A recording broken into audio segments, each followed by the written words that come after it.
आकाशवाणी मन की बात.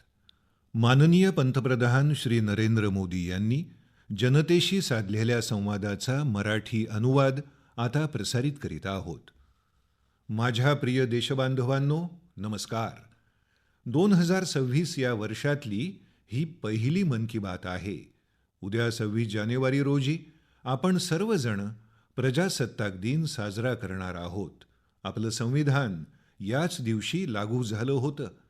26 जानेवारी हा दिवस आपल्याला आपल्या संविधानाच्या निर्मात्यांना वंदन करण्याची संधी देतो.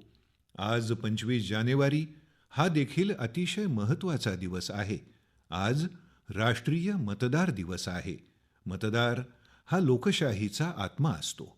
मित्रांनो, साधारणपणे जेव्हा एखादी व्यक्ती 18 वर्षांची होते आणि मतदार होते, तेव्हा तो आयुष्यातला एक सामान्य टप्पा समजला जातो. परंतु प्रत्यक्षात हा प्रसंग म्हणजे कोणत्याही भारतीयाच्या आयुष्यातला एक मैलाचा दगड असतो. म्हणूनच आपण देशात मतदार होण्याचा आनंद साजरा करण्याची गरज आहे. ज्याप्रमाणे आपण वाढदिवसाच्या शुभेच्छा देतो, तो साजरा करतो, त्याचप्रमाणे जेव्हा एखादा युवक किंवा युवती पहिल्यांदाच मतदार होते, तेव्हा संपूर्ण परिसर, गाव किंवा शहरानं एकत्र येऊन त्याचं किंवा तिचं अभिनंदन केलं पाहिजे आणि मिठाई वाटली पाहिजे. यामुळे लोकांमध्ये मतदानाबद्दल जागरूकता वाढेल. यासोबतच मतदार असणं किती महत्त्वाचं आहे ही भावना अधिक दृढ होईल. मित्रांनो, जी माणसं आपल्या देशातल्या निवडणूक प्रक्रियेत सहभागी असतात, आपली लोकशाही जिवंत ठेवण्यासाठी भूस्तरावर काम करतात, त्या सर्वांचं मी मनापासून कौतुक करू इच्छितो. आज मतदार दिनी मी आपल्या युवा मित्रांना पुन्हा एकदा आवाहन करतो की त्यांनी 18 वर्ष पूर्ण केल्यावर मतदार म्हणून स्वतःची नोंदणी करावी. यामुळे संविधानानं प्रत्येक नागरिकाकडून ज्या कर्तव्य भावनेचं पालन करण्याची अपेक्षा ठेवली आहे, ती पूर्ण होईल आणि भारताची लोकशाही देखील मजबूत होईल. माझ्या प्रिय देशबांधवांनो, सध्या सोशल मीडियावर एक मनोरंजक कल पाहायला मिळत आहे. लोक 2016 सालच्या आपल्या आठवणींना पुन्हा उजाळा देत आहेत. त्याच भावनेनं आज मी देखील माझ्या आठवणींपैकी एक तुमच्यासोबत सामायिक करू इच्छितो. 10 वर्षांपूर्वी जानेवारी 2016 मध्ये आम्ही एका महत्त्वाकांक्षी प्रवासाला सुरुवात केली होती. तेव्हा आम्ही असा विचार केला होता की जरी हा छोटासा प्रवास असला तरी तो तरुण पिढीसाठी, देशाच्या भविष्यासाठी खूप महत्त्वाचा आहे. त्यावेळी काही लोक हे समजूच शकले नव्हते की अखेर हे आहे तरी काय. मित्रांनो, मी ज्या प्रवासाबद्दल बोलत आहे तो आहे स्टार्टअप इंडियाचा प्रवास. या अद्भुत प्रवासाचे नायक म्हणजे आपला युवा वर्ग. आपल्या कम्फर्ट झोनमधून बाहेर पडून त्यांनी जो नवोन्मेष दाखवला, त्याची नोंद इतिहासात होत आहे. मित्रांनो, आज भारतात जगातली 3ऱ्या क्रमांकाची सर्वात मोठी स्टार्टअप परिसंस्था तयार झाली आहे. हे स्टार्टअप्स अगदी आगळेवेगळे आहेत. आज ते अशा क्षेत्रात काम करत आहेत ज्यांच्याविषयी 10 वर्षांपूर्वी कल्पनाही केली जाऊ शकत नव्हती. AI, space, nuclear energy, semiconductors, mobility, green hydrogen, biotechnology, तुम्ही नाव घ्या आणि कोणता न कोणता भारतीय स्टार्टअप त्या क्षेत्रात काम करताना दिसेल. मी माझ्या सर्व युवा मित्रांना सलाम करतो जे कोणत्या ना कोणत्या स्टार्टअपशी जोडले गेले आहेत किंवा स्वतःचा स्टार्टअप सुरू करू इच्छितात. मित्रांनो, आज मन की बातच्या माध्यमातून मी देशबांधवांना, विशेषतः उद्योग आणि स्टार्टअपशी संबंधित तरुणांना एक विनंती जरूर करू इच्छितो. भारताची अर्थव्यवस्था वेगाने प्रगती करत आहे. भारतावर जगाचं लक्ष आहे. अशा वेळी आपल्या सर्वांवर एक मोठी जबाबदारी देखील आहे. ती जबाबदारी आहे गुणवत्तेवर भर देण्याची. होता है, चलता है, चल जाएगा, हे युग निघून गेलं आहे. चला, आपण यावर्षी सर्व ताकदीनिशी गुणवत्तेला प्राधान्य देऊया. आपला सगळ्यांचा एकच मंत्र असला पाहिजे: गुणवत्ता, गुणवत्ता आणि फक्त गुणवत्ता. कालपेक्षा आज अधिक चांगली गुणवत्ता. आपण जे काही उत्पादन करत असू त्याची गुणवत्ता अधिक चांगली करण्याचा संकल्प करूया. मग ते आपलं वस्त्रोद्योग क्षेत्र असो, तंत्रज्ञान असो, इलेक्ट्रॉनिक्स असो किंवा अगदी पॅकेजिंग असो, भारतीय उत्पादन याचा अर्थच उच्च दर्जा असा झाला पाहिजे. चला, उत्कृष्टतेला आपण आपला मानदंड करूया. आपण संकल्प करूया की गुणवत्ता जराही कमी होणार नाही, गुणवत्तेशी कोणतीही तडजोड केली जाणार नाही. मी लाल किल्ल्यावरून सांगितलं होतं, झिरो डिफेक्ट, झिरो इफेक्ट, म्हणजेच शून्य दोष, शून्य परिणाम. असं केल्यानंच आपण विकसित भारताचा प्रवास वेगाने पुढे नेऊ शकू. माझ्या प्रिय देशबांधवांनो, आपल्या देशातले लोक खूप नाविन्यपूर्ण आहेत. समस्यांवर उपाय शोधणं हे आपल्या देशवासियांच्या स्वभावातच आहे. काही लोक हे काम स्टार्टअप्सद्वारे करतात, तर काही लोक समाजाच्या सामूहिक शक्तीद्वारे उपाय शोधण्याचा प्रयत्न करतात. असाच एक प्रयत्न उत्तर प्रदेशातल्या आझमगडमधून समोर आला आहे. इथून वाहणाऱ्या तमसा नदीला लोकांनी नवीन जीवन दिलं आहे.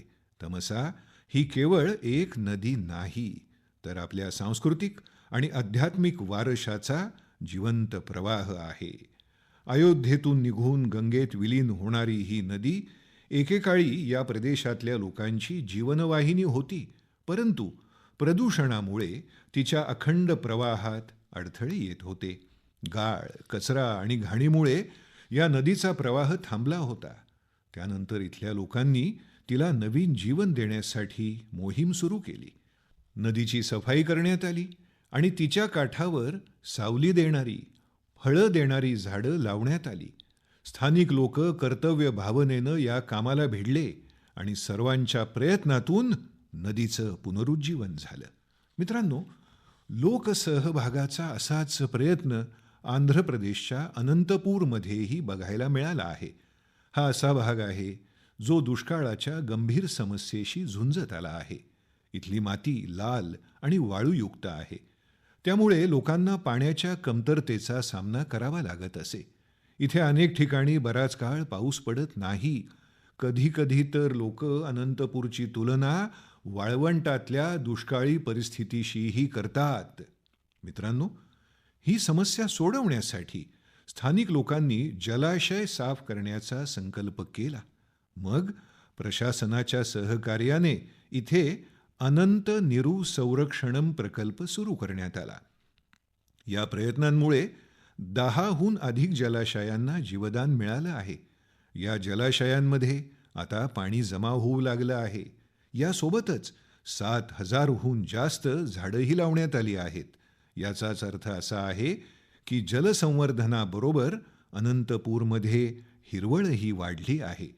मुलं आता इथे पोहण्याचा आनंदही घेऊ शकतात. एक प्रकारे सांगता येईल की इथली संपूर्ण परिसंस्थाच पुन्हा एकदा झळाळून उठली आहे. मित्रांनो, आझमगड असो, अनंतपूर असो किंवा देशातलं आणखी कोणतं ठिकाण, लोक एकत्र येऊन कर्तव्य भावनेनं मोठे संकल्प पूर्ण करत आहेत हे पाहून आनंद होतो. लोकसहभाग आणि सामूहिकतेची ही भावना आपल्या देशाची सर्वात मोठी ताकद आहे. माझ्या प्रिय देशबांधवांनो, आपल्या देशात भजन आणि कीर्तन हे शतकानुशतकांपासून आपल्या संस्कृतीचा आत्मा राहिले आहेत. आपण मंदिरांमध्ये भजन ऐकलं आहे, कथा ऐकताना ऐकलं आहे आणि प्रत्येक युगानं आपापल्या काळानुसार भक्तीची आराधना केली आहे. आजची पिढी काही अद्भुत गोष्टी करत आहे. आजच्या तरुणांनी आपल्या अनुभवांमध्ये आणि जीवनशैलीमध्ये भक्तीचा समावेश केला आहे. या विचारसरणीतून एक नवीन सांस्कृतिक कल उदयाला आला आहे. तुम्ही सोशल मीडियावर असे व्हिडिओ नक्कीच पाहिले असतील. देशातल्या विविध शहरांमध्ये मोठ्या संख्येनं तरुणाई एकत्र येत आहे. मंच सजवलेला असतो, रोषणाई केलेली असते, संगीताची साथ असते, पूर्ण थाटमाट असतो आणि वातावरण एखाद्या सांगीतिक कार्यक्रमापेक्षा जराही कमी नसतं.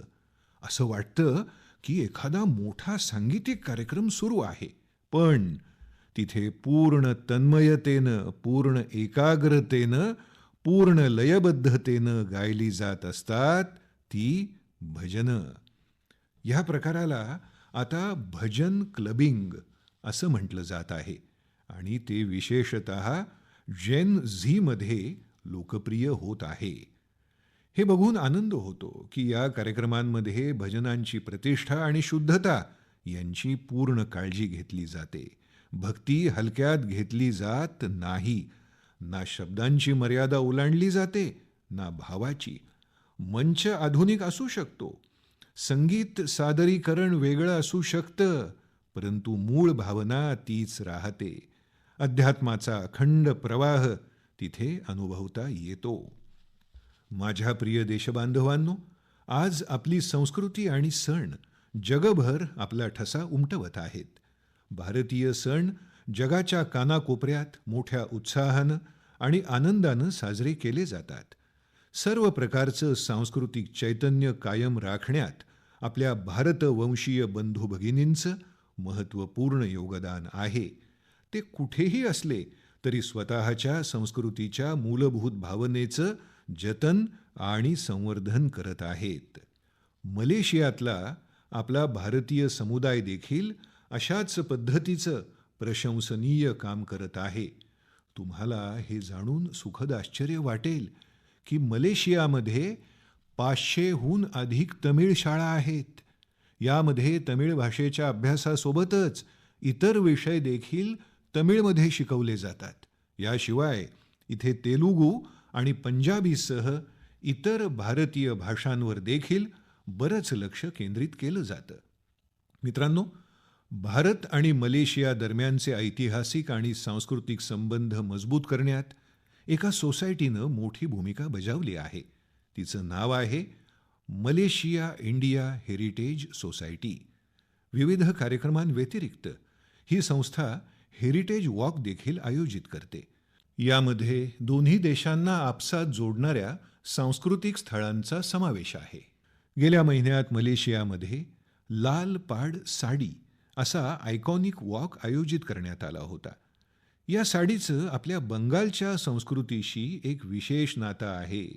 या कार्यक्रमात ही साडी नेसलेल्या स्त्रियांच्या संख्येचा विक्रम निर्माण झाला, जो मलेशियन बुक ऑफ रेकॉर्ड्समध्ये नोंदवण्यात आला.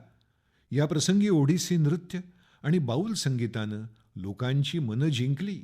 मी म्हणू शकतो, साया बरबांगा देंगान डियास्पोरा इंडिया दी मलेशिया मेरेका मंबावा इंडिया दान मलेशिया सेमा किन रापा. याचा अर्थ असा, मला मलेशियातल्या भारतीय समुदायाचा अभिमान आहे. ते भारत आणि मलेशियाला जवळ आणत आहेत. मलेशियातल्या आपल्या भारतवंशीयांना माझ्या खूप खूप शुभेच्छा. माझ्या प्रिय देशबांधवांनो, आपण भारताच्या कुठल्याही भागात गेलो तरी तिथे आपल्याला काहीतरी असाधारण आणि अभूतपूर्व घडताना नक्कीच दिसतं. अनेकदा माध्यमांच्या झगमगाटात या गोष्टींना स्थान मिळत नाही. मात्र त्यातून समजतं की आपल्या समाजाची खरी ताकद काय आहे. त्यातून आपल्या मूल्यव्यवस्थेची देखील झलक पाहायला मिळते, ज्यात एकतेची भावना सर्वोपरी आहे. गुजरातमधील बेचराजी येथील चंदन की गावची एक अनोखी परंपरा आहे. जर मी तुम्हाला सांगितलं की इथले लोक, विशेषतः ज्येष्ठ मंडळी, आपल्या घरी स्वयंपाक करत नाहीत, तर तुम्हाला आश्चर्य वाटेल. याचं कारण आहे गावातील शानदार कम्युनिटी किचन, अर्थात सामुदायिक स्वयंपाकघर. या कम्युनिटी किचनमध्ये एका वेळी संपूर्ण गावाचं जेवण तयार केलं जातं आणि लोक एकत्र बसून जेवतात. गेल्या 15 वर्षांपासून ही परंपरा नित्यनियमाने सुरू आहे. एवढंच नाही, जर एखादी व्यक्ती आजारी असेल तर त्याच्यासाठी टिफिन सेवा देखील उपलब्ध आहे. म्हणजेच घरपोच सेवेची देखील संपूर्ण व्यवस्था आहे. गावातील हे सामुदायिक भोजन लोकांना भरपूर आनंद देतं. हा उपक्रम केवळ लोकांना परस्परांशी जोडत नाही, तर त्यातून कौटुंबिक भावना देखील वाढीला लागते. मित्रांनो, भारतातील कुटुंब व्यवस्था फॅमिली सिस्टीम ही आपल्या परंपरेचा अविभाज्य भाग आहे. जगभरातल्या अनेक देशांमध्ये याकडे मोठ्या उत्सुकतेने पाहिलं जातं. अनेक देशांमध्ये अशा कुटुंब व्यवस्थेप्रती अतिशय आदराची भावना आहे. काही दिवसांपूर्वीच माझे मित्र यूएईचे अध्यक्ष महामहिम शेख मोहम्मद बिन झायेद अल नाहयान भारतात आले होते. त्यांनी मला सांगितलं की यूएई 2026 हे वर्ष कुटुंब वर्ष म्हणून साजरं करत आहे. इथे लोकांमध्ये सौहार्द आणि सामुदायिक भावना अधिक मजबूत करणं हा यामागचा उद्देश आहे. खरोखरच हा एक प्रशंसनीय उपक्रम आहे. मित्रांनो, जेव्हा कुटुंब आणि समाजाची ताकद एकत्र येते तेव्हा आपण मोठ्यातल्या मोठ्या आव्हानांवरही मात करू शकतो. मला अनंतनागमधील शेख गुंड गावाबद्दल माहिती मिळाली आहे. इथे अंमली पदार्थ, तंबाखू, सिगारेट आणि दारूशी संबंधित आव्हानं खूप वाढली होती. हे सर्व पाहून इथले मीर जाफरजी इतके अस्वस्थ झाले की त्यांनी या समस्येवर उपाय शोधण्याचा निर्णय घेतला. त्यांनी गावातील युवकांपासून ते ज्येष्ठांपर्यंत सर्वांना एकत्र केलं. त्यांच्या या निर्णयाचा परिणाम असा झाला की इथल्या स्थानिक दुकानांनी तंबाखूजन्य पदार्थांची विक्री करणं बंद केलं. या प्रयत्नांमुळे अंमली पदार्थांच्या धोक्यांबद्दल लोकांमध्ये जागरूकता देखील वाढली. मित्रांनो, आपल्या देशात अशा अनेक संस्था आहेत ज्या वर्षानुवर्ष निस्वार्थ भावनेनं समाजसेवा करत आहेत. अशीच एक संस्था पश्चिम बंगालच्या पूर्व मेदिनीपूरमधील फरीदपूर इथे आहे. तिचं नाव आहे विवेकानंद लोकशिक्षा निकेतन. ही संस्था गेल्या 4 दशकांपासून मुलांची आणि वृद्धांची देखभाल करत आहे. गुरुकुल पद्धतीतील शिक्षण आणि शिक्षकांना प्रशिक्षण देण्याबरोबरच ही संस्था समाज कल्याणाच्या अनेक उदात्त कार्यांमध्ये सहभागी आहे. देशवासियांमध्ये निस्वार्थ सेवेची ही भावना अधिकाधिक दृढ होत राहो अशी माझी इच्छा आहे. माझ्या प्रिय देशवासियांनो, आपण मन की बातमध्ये नेहमीच स्वच्छतेबाबत बोलत आलो आहोत.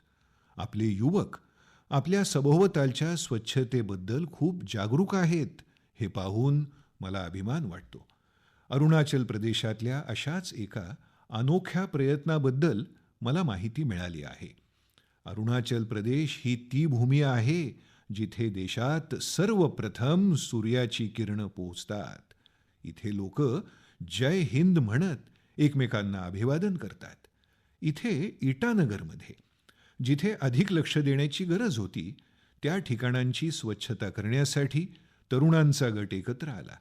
या तरुणांनी निरनिराळ्या शहरांमध्ये सार्वजनिक ठिकाणांची साफसफाई हे आपलं ध्येय ठेवलं. त्यानंतर इटानगर, नाहर लागून, दोईमुख, सेप्पा, पालिन आणि पासीघाट इथे देखील ही मोहीम राबवण्यात आली. या तरुणांनी आतापर्यंत 11 लाख किलोहून अधिक कचरा साफ केला आहे.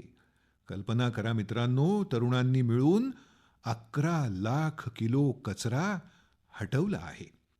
मित्रांनो, आणखी एक उदाहरण आसाममधलं आहे. आसाममधल्या नागावमध्ये तिथल्या जुन्या गल्ल्यांशी लोक भावनिकदृष्ट्या जोडलेले आहेत. इथे काही लोकांनी एकत्रितपणे आपल्या गल्ल्या स्वच्छ करण्याचा संकल्प केला. हळूहळू आणखी लोक त्यांच्याबरोबर जोडले गेले. अशा प्रकारे एक अशी टीम तयार झाली ज्यांनी गल्ल्यांमधून मोठ्या प्रमाणात कचरा काढून टाकला. मित्रांनो, असाच एक प्रयत्न बेंगळुरूमध्येही सुरू आहे. बेंगळुरूमध्ये सोफ्याचा कचरा ही एक मोठी समस्या होऊन समोर आली आहे. त्यासाठी काही व्यावसायिक एकत्र येऊन त्यांच्या पद्धतीने ही समस्या सोडवत आहेत. मित्रांनो, आज शहरांमध्ये अशा टीम आहेत ज्या कचऱ्यावर पुनर्प्रक्रिया करण्याचं काम करत आहेत. चेन्नईत अशाच एका टीमनं अतिशय उत्कृष्ट काम केलं आहे. अशा उदाहरणांमधून समजतं की स्वच्छतेशी संबंधित प्रत्येक प्रयत्न किती महत्त्वाचा आहे. स्वच्छतेसाठी आपण वैयक्तिकरित्या किंवा संघ म्हणून आपले प्रयत्न वाढवले पाहिजेत, तेव्हाच आपली शहरं अधिक चांगली होतील. माझ्या प्रिय देशबांधवांनो, जेव्हा पर्यावरण संरक्षणाबद्दल बोललं जातं तेव्हा नेहमी आपल्या मनात मोठ्या योजना, मोठे अभियान आणि मोठमोठ्या संघटनांचा विचार येतो. परंतु अनेकदा बदलाची सुरुवात अतिशय साधारण पद्धतीने होते. एका व्यक्तीमुळे, एका परिसरातून एक पाऊल उचलल्यामुळे आणि सातत्याने केलेल्या छोट्या छोट्या प्रयत्नांमुळेही मोठे बदल घडू शकतात.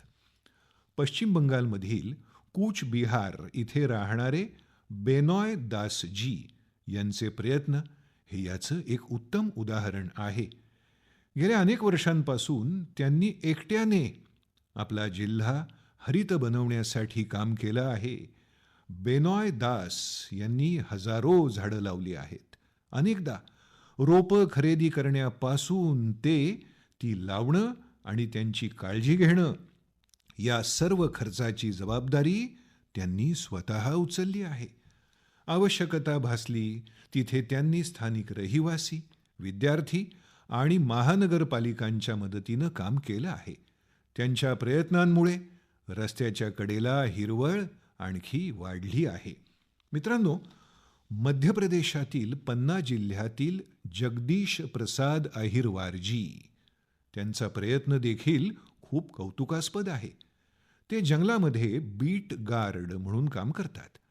एकदा गस्त घालत असताना त्यांच्या लक्षात आलं की जंगलात असलेल्या अनेक औषधी वनस्पतींबद्दलची माहिती कुठेही व्यवस्थितपणे नोंदवलेली नाही.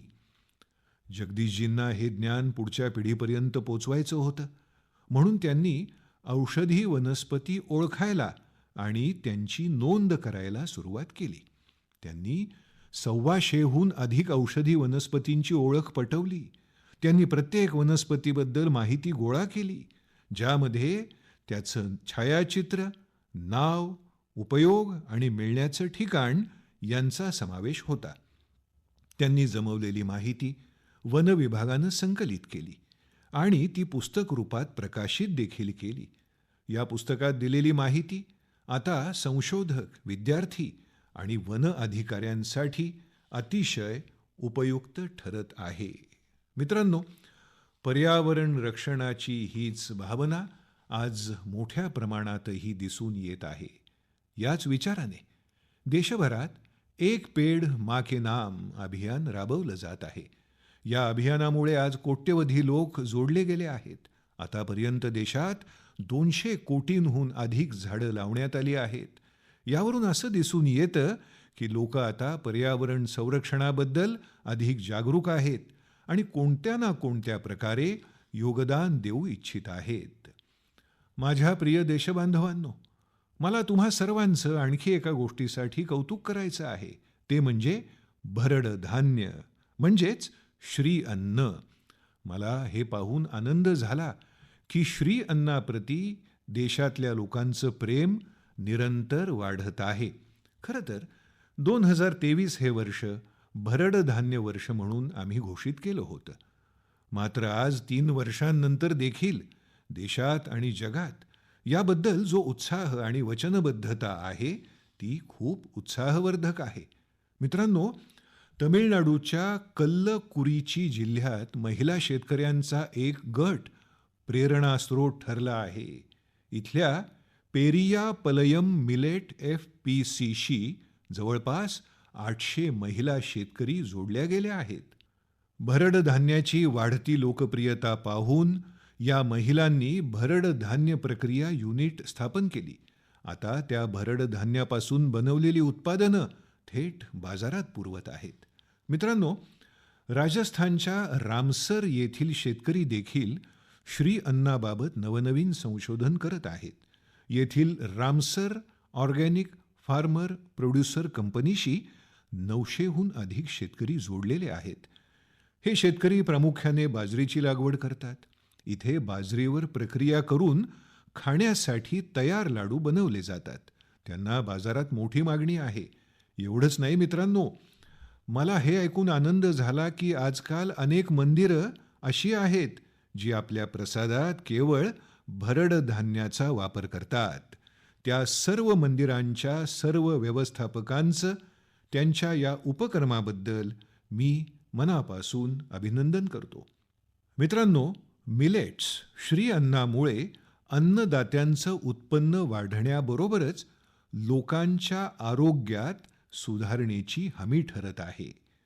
भरड धान्य अतिशय पौष्टिक असतं आणि ते एक सुपरफूड मानलं जातं. आपल्या देशात हिवाळा हा ऋतू आहारासाठी अतिशय उत्तम मानला जातो. म्हणूनच या दिवसांमध्ये आपण आपल्या आहारात श्री अन्नाचा समावेश अवश्य करायला हवा. माझ्या प्रिय देशबांधवांनो, मन की बातमध्ये पुन्हा एकदा आपल्याला विविध विषयांवर चर्चा करण्याची संधी मिळाली. हा कार्यक्रम आपल्या सर्वांना आपल्या देशाची उल्लेखनीय कामगिरी जाणून घेण्याची आणि ती साजरी करण्याची संधी देतो. फेब्रुवारीमध्ये अशीच आणखी एक संधी येत आहे. पुढल्या महिन्यात इंडिया एआय इम्पॅक्ट समिट होणार आहे. या शिखर परिषदेसाठी जगभरातील विशेषतः तंत्रज्ञान क्षेत्राशी संबंधित तज्ज्ञ भारतात येतील. या परिषदेच्या निमित्ताने एआय जगतातील भारताची प्रगती आणि कामगिरी देखील सर्वांसमोर येईल.